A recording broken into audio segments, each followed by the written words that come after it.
성경 말씀 봅니다. 에스라서 10장 9절에서 11절 말씀 상고해서 올립니다. 에스라서 10장 9절에서 11절 유다와 베냐민 모든 사람이 3일 내에 예루살렘에 모이니 때는 9월 20일이라 무리가 하나님의 전납 광장에 앉아서 이 일과 큰 비를 인하여 떨더니 제사장 에스라가 일어서서 저희에게 이르되 너희가 범죄하여 이방 여자로 아내를 삼아 이스라엘의 죄를 더하게 하였으니 이제 너희 열조의 하나님 앞에서 죄를 자복하고 그 뜻대로 행하여 이 땅 족속과 이방 여인을 끊어버리라. 아멘. 오늘 성경 말씀 에스라서 10장 9절에서 11절 에스라의 종교개혁을 시작한 지 벌써 상당한 시간이 흐른 가운데서 오늘 본문 말씀을 상고해보면 이제 본격적으로 종교개혁을 하기 위하여 지난 시간에 말씀드렸던 것처럼 고로 귀하는 남유다 이스라엘 백성들 전원이 예루살렘 성전 마당에 모여서 총회를 하기로 결정한 가운데 오늘 본 말씀을 보면 이러한 결성을 성취하기 위하여 온 유대 백성들이 다 모였을 때에 에스라가 종교개혁의 핵심을 선포하며 명령하는 것을 보게 됩니다. 단순한 선포가 아닙니다. 명령입니다. 11절부터 이제 너희 열조의 하나님 앞에서 죄를 자복하고 뜻대로 행하여 이 땅 족속들과 이방 여인을 끊어버리라 라고 명령하고 있습니다. 두 가지가 나오지요. 뭐가 나와요? 죄를 회개하고 그 다음에 이방 여인들과의 연혼관계를 끊어버리라는 겁니다. 이것이 바로 총회의 핵심인 겁니다. 그래서 개혁의 집행을 결의한 총회라는 주제를 잡아갔습니다. 에스라는 종교 개혁의 결의를 위해서 총회를 소집했고 그 소집된 총회에서 백성들이 동의하여 종교 개혁이 집행될 것을 결의하는 가운데 일부 반대자들이 있지는 했지만 대부분이 공동체의 위기의 심각성을 깨닫고 에스라의 종교 개혁에 동의하면서 동참하기로 했습니다. 이러한 사실 여부를 생각하면서 오늘날 믿는 자들에게 주는 교훈이 과연 무엇인가 한 번쯤 생각해보지 않을 수가 없습니다. 9절 말씀을 보면 종교개혁을 위한 소집된 목적을 말해주고 있습니다. 뭐라고 말하고 있을까요? 유다와 베냐민 모든 사람이 3일 내에 예루살렘에 모이니 때는 9월 20일이라 우리가 하나님 전납 광장에 앉아서 이 일과 큰 비를 인하여 떨더니 여기서 이 일이란 말은 종교개혁을 말하는데 공교롭게도 종교개혁을 하기 위한 총회에 소집된 날 큰 비가 내렸다는 것을 말해주고 있는 것입니다. 소집 통보를 받은 날부터 3일 안에 예루살렘으로 모이기를 싫어할 수도 있었겠지만 그렇다고 해서 불응할 수도 없었기에 귀한민들은 모두가 예루살렘 성전 광장에 모였던 겁니다. 사실 예루살렘 성전은 이스라엘 백성들에게는 모든 사건의 중심지입니다.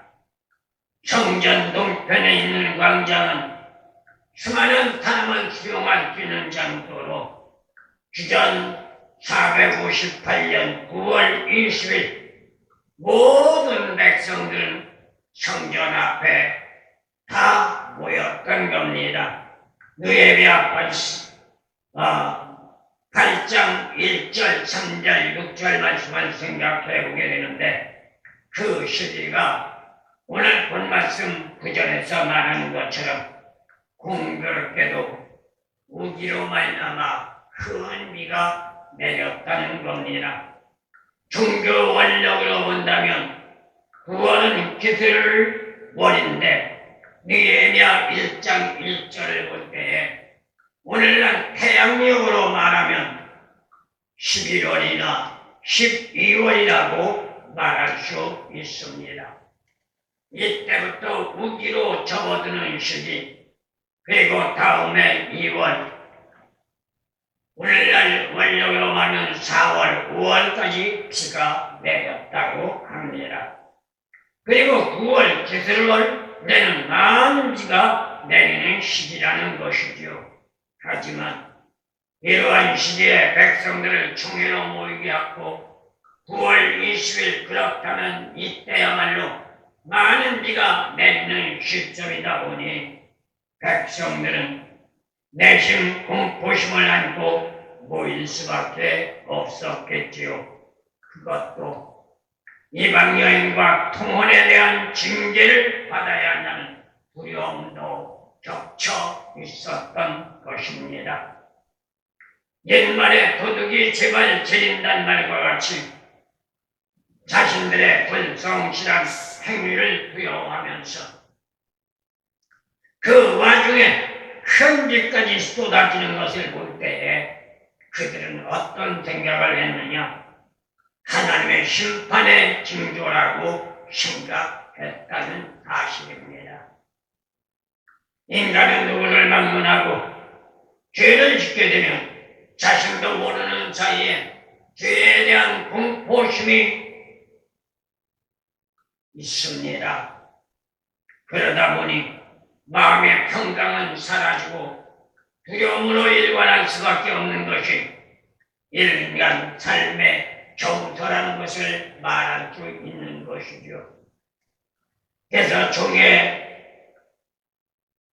소집을 위하여 모인 귀향민들, 큰 비가 내렸을 때 자기들의 잘못을 인정하는 가운데 하나님의 심판이라고 생각했던 것이죠.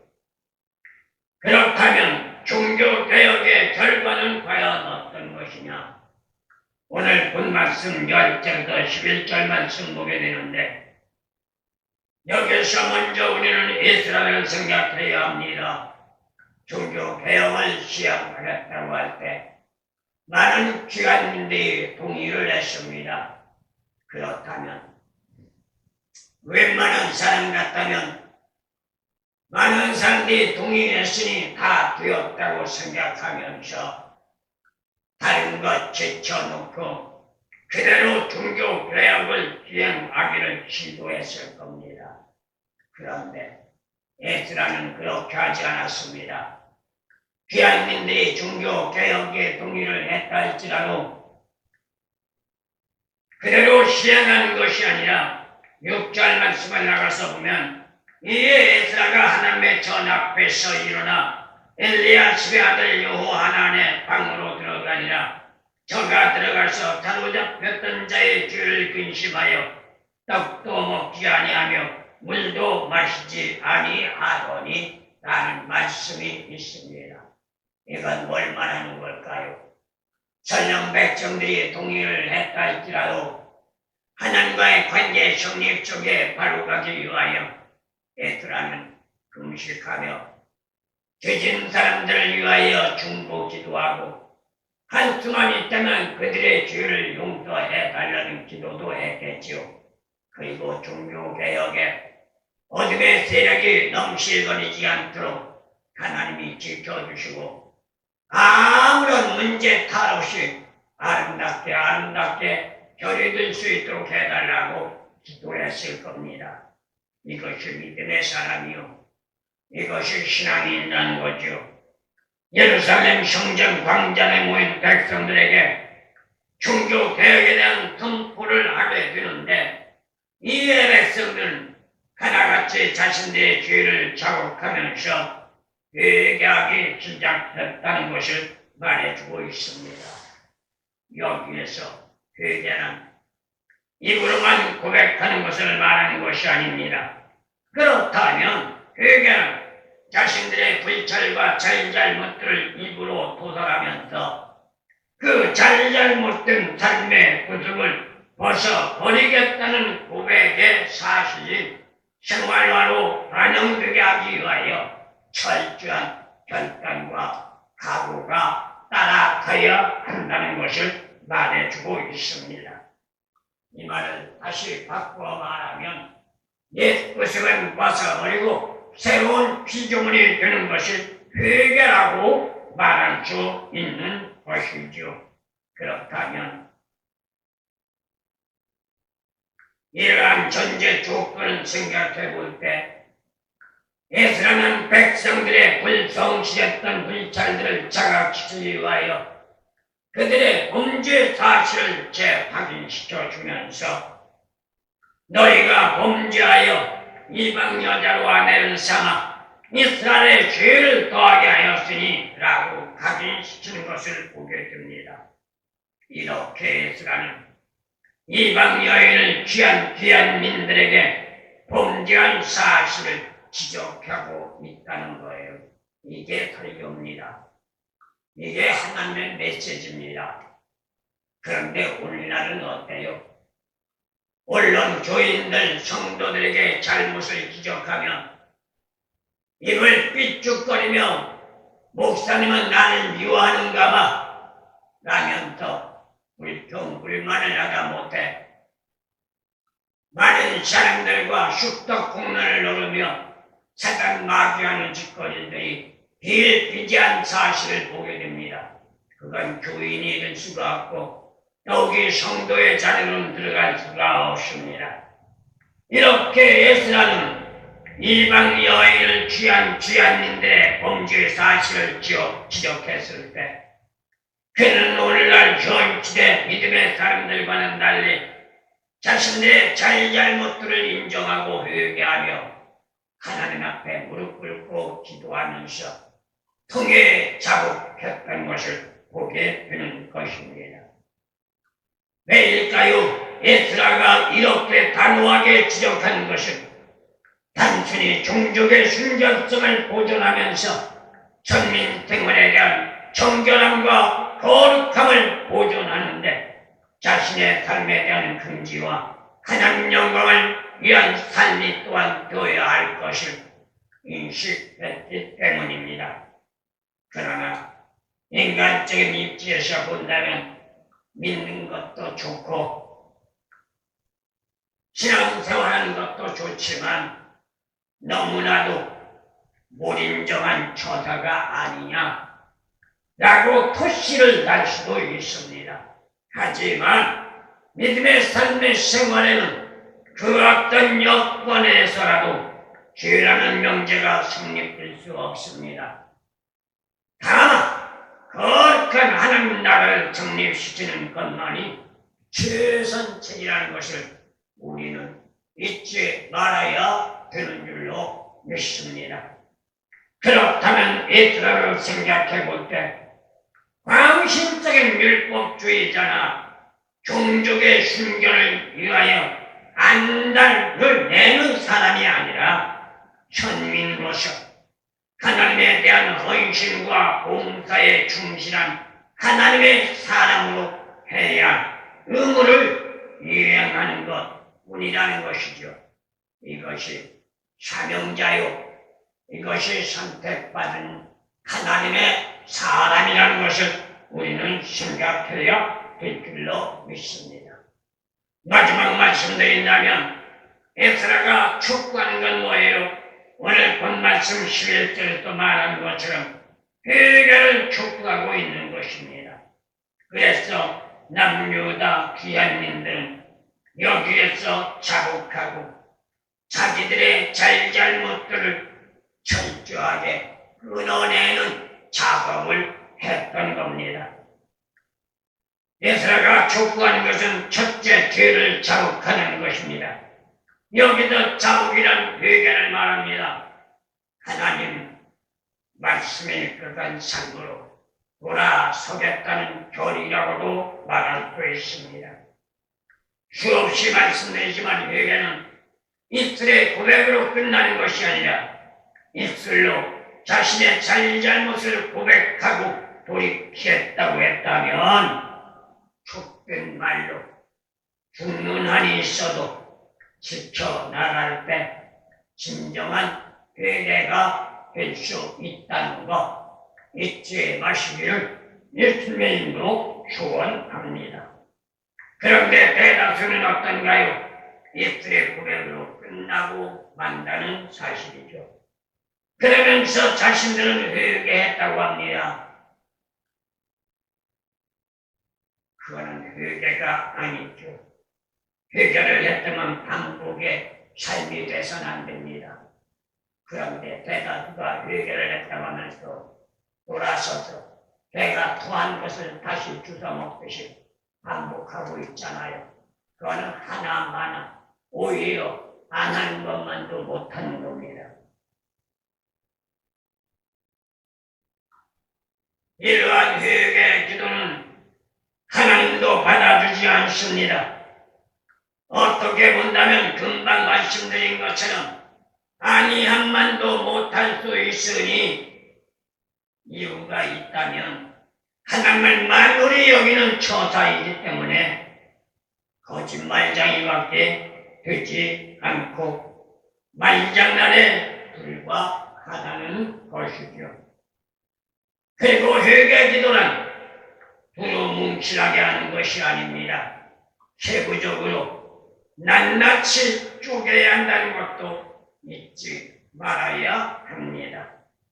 이유가 있다면 내일을 돌아가서 볼 때 속죄제를 드릴 때 예물을 제단에다가 올려놓고 불사르는데 그냥 속죄제물을 통째로 올려놓는 것이 아니라 각을 두고 세부적으로 쪼개서 태우는 것이 속죄제입니다. 회개가 뭐예요? 속죄하면서 용서받는 거예요. 그렇다면 지은 죄를 지정받기 위한 과제로 반드시 선행되어야 할 것을 바로 여기서 일장을 통하여 우리에게 교훈해주고 있습니다. 그리고 또 한 가지가 있다면 죄의 사슬은 단호하게 끊어버리라는 겁니다. 사실 말처럼 쉽지는 않습니다. 왜일까요?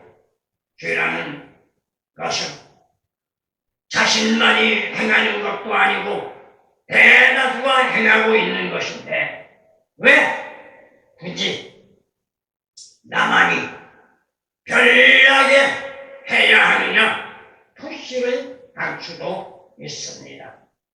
그러나 이러한 전제 조건의 마음에 일어나는 상태는 사단 마귀가 유혹하는 미혹이라고 해야 합니다.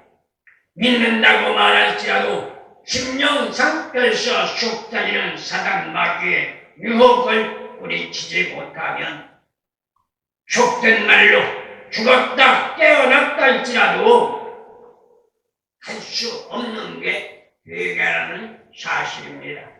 그래서 회개는 죄 많은 인간 스스로는 할 수 없는 일이기에 하나님이 회개의 영을 부어주셔야 한다는 것입니다. 여기에서 생각할 것이 있다면 회개는 단순하게 잘못했으니 용서해달라는 말이 아닙니다. 잘못된 삶의 생활을 깨닫고 반성했다면 그 잘잘못된 삶의 생활에서 돌아서서 하나님이 원하시는 뜻대로 살아가기를 추구하는 행동 삶이 이루어질 때 회개했다고 말할 수 있는 겁니다. 다시 말하면 우상 숭배를 하는 자는 우상 숭배의 생활 삶을 청산하고 진리 말씀의 생활로 방향을 전환하여 변화된 모습으로 돌아서는 것이 진정한 회개라는 것을 말하고 있습니다.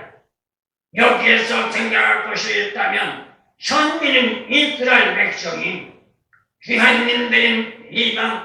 귀한민들이라고 하는 자들이 이방인과 통혼을 했다면 이방 여인과의 관계를 끊어버리기 위하여 무엇을 해야 하느냐? 이혼하라는 겁니다. 가정을 파괴시키라는 겁니다.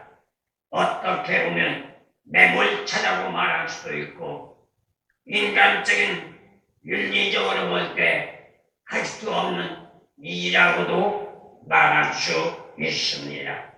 그러나 선민은 이스라엘 백성의 공동체를 진리한 말씀인 율법적인 제재로 돌입해 나가기 위해서는 어떻게 해야 하느냐? 불순물은 절대적으로 걸러내야만 합니다. 이것이 공동체를 유지하는 방법이요 하나님 앞에 영광을 돌리는 비결이라는 사실 우리 모두가 잊지 마시기를 축원합니다. 범죄한 사실을 인정하고 이를 해결하기 위한 방법으로 이방인과의 통혼을 철폐시키는 일, 그것은 설령 이방 여인을 아내로 맞이했다 할지라도 그래서 한 가정을 꾸리고 자녀를 낳았다 할지라도 가슴 아픈 일일지 모르지만 창세기 16장을 돌아가서 보면 아브라함이 하갈과 이스마엘을 내보냈던 것처럼 단호하게 잘라 버리라는 겁니다.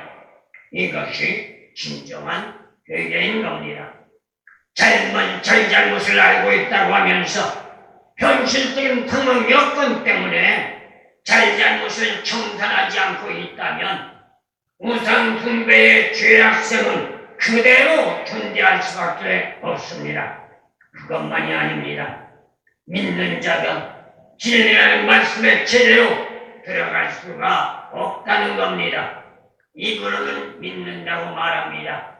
형식적인 삶은 보여집니다.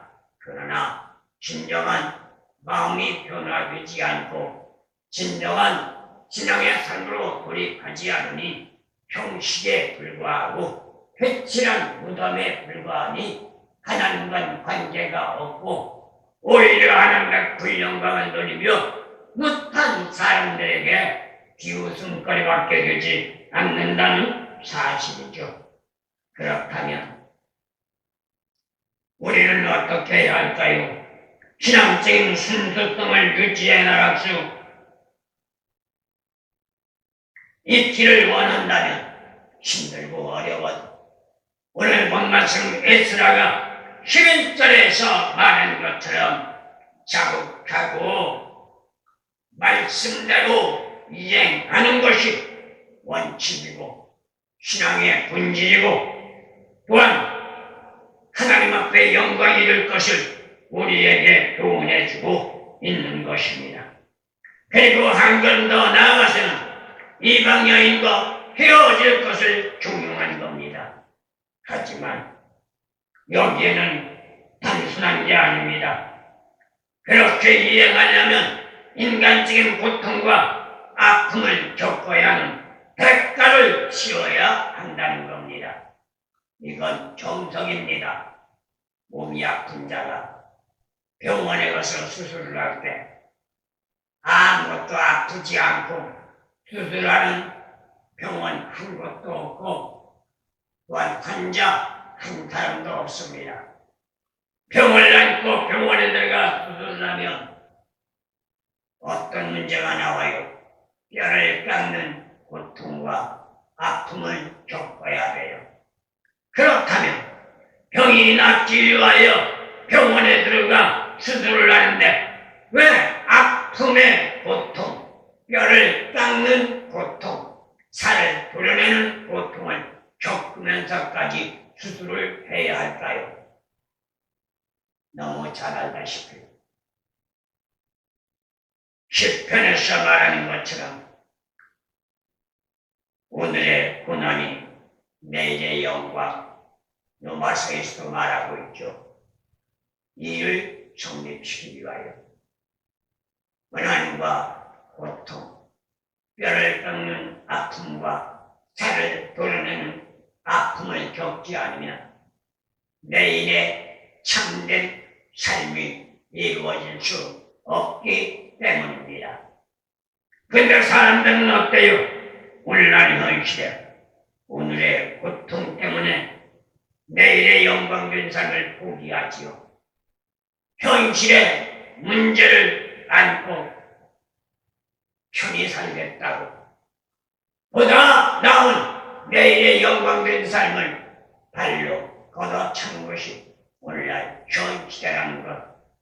그러나 우리는 어떤 상황 여건 속이라도 오늘보다 내일, 내일보다 또 그 다음날, 금년보다 내년, 이 땅보다 저천더 복된 삶을 영위하기 위하여 항상 기력하고 참고 인내하며 견디며 각오와 결단을 가지고 도약할 수 있는 저와 여러분들 되어지기를 예수님의 이름으로 부탁을 드립니다.